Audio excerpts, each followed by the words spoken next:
Hello guys, എല്ലാവരും ഈ video ആദ്യം തന്നെ മുഴുവനായിട്ട് കാണാൻ ശ്രമിക്കുക. അപ്പോൾ അനുമോള് ചെയ്തത് ശരിയാണോ തെറ്റാണോ, അനുമോളുടെ ഭാഗത്ത് വല്ല തെറ്റുമുണ്ടോ?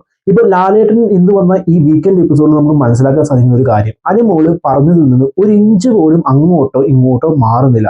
ഇത്ര പേരുടെ മുന്നിൽ, ഇത്രയും പോകുന്ന മലയാളി പ്രേക്ഷകരുടെ മുമ്പിൽ ഇത്രയും ധൈര്യത്തോടെ നിന്നത് പറയണമെങ്കിൽ അതിനെന്തെങ്കിലും കഴമ്പുണ്ടാകാതിരിക്കത്തില്ലല്ലോ. ഇപ്പൊ ക്യാമറയുടെ മുമ്പിൽ എല്ലാം പെടണമെന്ന് നിർബന്ധവും പറയാൻ പറ്റത്തില്ല. അവിടെ ഈ ക്രിയകൾ കാട്ടിക്കൂട്ടുന്നവർക്ക് അറിയാം അവർ ക്യാമറയുടെ ചുറ്റുമാണ്. അപ്പൊ അതിൻ്റെ ഉള്ളിൽ നിന്നും മറിഞ്ഞിരുന്ന് ചെയ്യാനുള്ള ബുദ്ധിയും വിവരവും ബോധവും ഒക്കെ അവർക്കുണ്ട്. അപ്പൊ അതറിയാണ്ട് അനുമോളുടെ കണ്ണിൽ പെട്ടതായിരിക്കുകയും ചെയ്യാം. ഇപ്പൊ നിങ്ങൾ ശ്രദ്ധിച്ച് കാണുമായിരിക്കും, ഇപ്പോൾ ആര്യന്റെ ബിഹേവിയർ ആണെങ്കിലും ജിസലിന്റെ ബിഹേവിയറിലാണെങ്കിലും, ആര്യൻ എന്ന് പറയുന്നത് വളരെ ഒരു ക്രൂക്കഡ് ആയിട്ടുള്ളൊരു കണ്ണിങ് ആയിട്ടുള്ള ഒരു പ്ലെയർ ആണ്. നമ്മൾ ഭയങ്കരമായിട്ട് അനുമോളെ എവിടെ ഇട്ടിട്ട് ഫിസിക്കൽ അസോൾട്ട് ചെയ്യുന്നവരെ നമ്മൾ കണ്ടിട്ടുണ്ട്. അപ്പോൾ അതിനെക്കുറിച്ച് ബിഗ് ബോസിന്റെ അടുത്ത് സംസാരിക്കുമ്പോൾ ബിഗ് ബോസ് യാതൊരു വിധത്തിലുള്ള ഒരു റിപ്ലൈയും അതിന് അനുമോൾക്ക് കൊടുക്കുന്നില്ല, കംപ്ലൈന്റ് കൊടുക്കുമ്പോൾ പോലും. അപ്പോൾ ആര്യൻ ഓൾറെഡി ഒരു നുണ പറഞ്ഞിട്ട് മറ്റുള്ളവരെ മാനിപ്പുലേറ്റ് ചെയ്യാൻ വേണ്ടിയിട്ട് കപ്പാസിറ്റി ഉള്ള ഒരാളാണെന്ന് തെളിയിച്ചു കഴിഞ്ഞുള്ള ഒരാളാണ്. അതുപോലെ തന്നെ ജിസേൽ എന്ന് പറയുന്നത് ഒരു സ്ട്രോങ് കണ്ടസ്റ്റന്റ് ആണ്, അടിപൊളി കണ്ടസ്റ്റന്റ് ആണ്. അവിടെ നിൽക്കുന്നതിൽ ഏറ്റവും നന്നായിട്ട് അവിടെ നിൽക്കുന്നവരെയും പ്രേക്ഷകരെയും മാനിപ്പുലേറ്റ് ചെയ്യാൻ വേണ്ടിയിട്ട് കപ്പാസിറ്റി ഉള്ള ഒരു പ്ലെയർ ആണ് ജിസേൽ തക്രാൽ എന്ന് പറയുന്നത്. അപ്പോൾ ജിസേലിന്റെ ഗെയിം നിങ്ങൾ ശ്രദ്ധിച്ചു കഴിഞ്ഞാൽ മനസ്സിലാക്കും, ജിസേൽ എപ്പോഴും ഒരു ഡിപ്ലോമാറ്റിക് ആയിട്ടാണ് എല്ലാ കാര്യങ്ങളും ഡീൽ ചെയ്യുന്നത്. ഒരിക്കലും അവർക്ക് സ്ട്രോങ് കണ്ടസ്റ്റന്റ് എന്ന് തോന്നുന്നവരുടെ അടുത്ത് അവർ പോയിട്ട് അധികം നിന്ന് കളിക്കുന്നത് നമുക്ക് കാണാൻ സാധിക്കില്ല.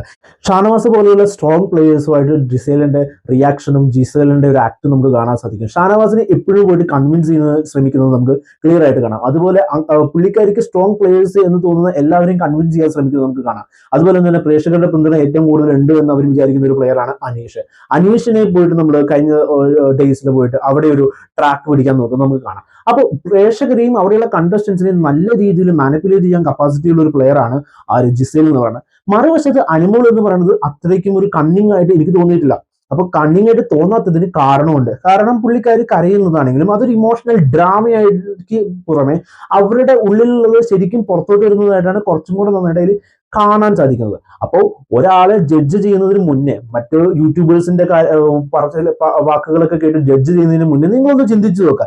നിങ്ങളാണ് അവിടെ തീരുമാനം എടുക്കേണ്ടത്, അല്ലാണ്ട് നിങ്ങളുടെ പേരിൽ മറ്റ് യൂട്യൂബേഴ്സ് അല്ല അവിടെ തീരുമാനം എടുക്കേണ്ടത്. ഇപ്പൊ നിങ്ങൾ കുറച്ച് റിവ്യൂസും കാര്യങ്ങളൊക്കെ കണ്ടു കാണും. ആദ്യത്തെ ദിവസം അനുമോളെ സപ്പോർട്ട് ചെയ്തുകൊണ്ട് പിന്നത്തെ ദിവസം പെട്ടെന്ന് എല്ലാ യൂട്യൂബേഴ്സും മറുകണ്ഠം ചാടുന്നത് നമുക്ക് കാണാൻ സാധിക്കും. അപ്പൊ അവർക്ക് തന്നെ അതിനൊരു കറക്റ്റ് ആയിട്ടുള്ളൊരു നിലപാടില്ല. അതുകൊണ്ട് നിലപാടില്ലാത്തവരുടെ വർത്തമാനങ്ങൾ നിങ്ങൾ വിശ്വസിക്കാതെ അനുമോളെ ഒന്ന് വിശ്വസിക്കുക. അനുമോൾക്കുള്ള വോട്ടുകൾ യാതൊരു രീതിയിലും സ്പ്ലിറ്റ് ചെയ്യാതിരിക്കുക. ഒരു തരത്തിലും ബേസിക്കലി ഞാൻ അനുമോളുടെ PR ഒന്നുമല്ല. സത്യം പറഞ്ഞാൽ എനിക്ക് അനുമോളുടെ ഈ ഒരു കാര്യത്തിൽ മാത്രമാണ് എനിക്ക് അനുമോളുണ്ട്. എന്റെ ഫേവറേറ്റ് പ്ലെയർ എന്ന് പറയുന്നത് ഷാനവാസും മനീഷുമാണ്. ഓക്കെ, അപ്പോൾ നമുക്ക് അടുത്ത വീഡിയോയിൽ വരുന്നത് വരെ കാണാം. ബൈ.